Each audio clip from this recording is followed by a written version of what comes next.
I've just finished trying to peruse the large number of ASH abstracts. Now, there is no really super major one. I mean, last year was a big year for CAR T cells in terms of both myeloma and particularly lymphoma.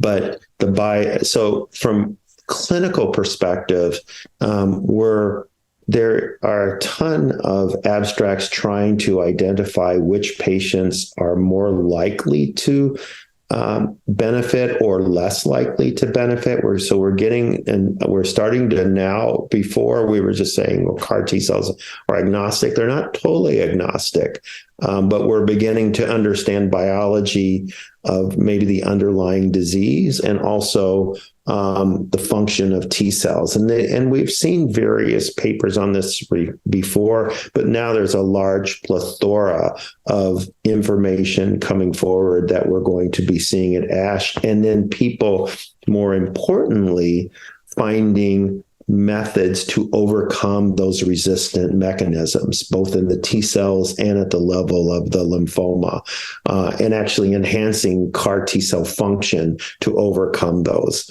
So I think to me, that's very, very exciting, because we've seen these tremendous responses, but yes, it has been in durable responses in less than 50% of patients, particularly in lymphoma and multiple myeloma. And so those are some of the things from a biology standpoint and translational perspective that I was quite excited about. Now, from the clinical perspective, we're actually seeing more and more relative to the efficacy of a large number of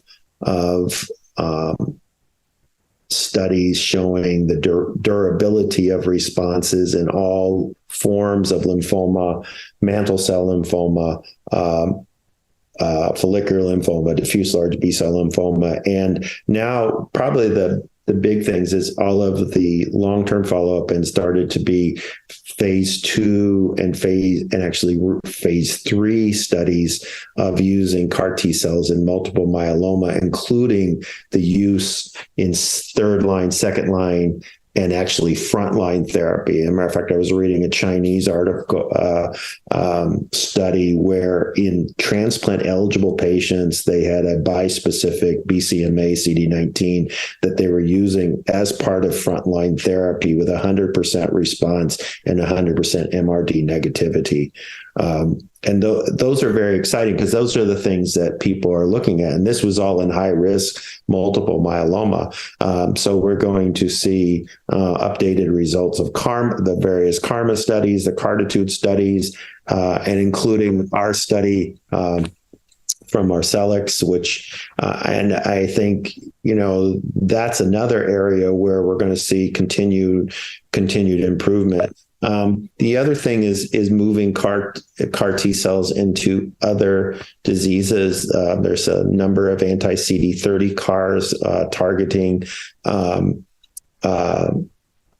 Hodgkin's lymphoma and CD30 T cell lymphomas. And there also is now getting into the myeloid malignancies. And so for acute myeloid leukemia, and so to see the CAR T cell therapy slowly advancing this area and overcoming that huge barrier, what has been considered problems with CAR T cells for acute myeloid leukemia.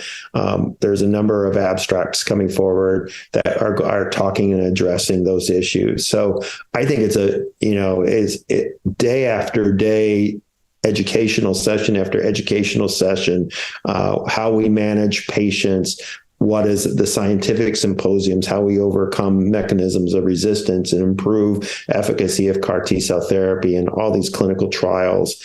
If somebody's interested in CAR T cell therapy, they're going to be very pleased with this year's ASH.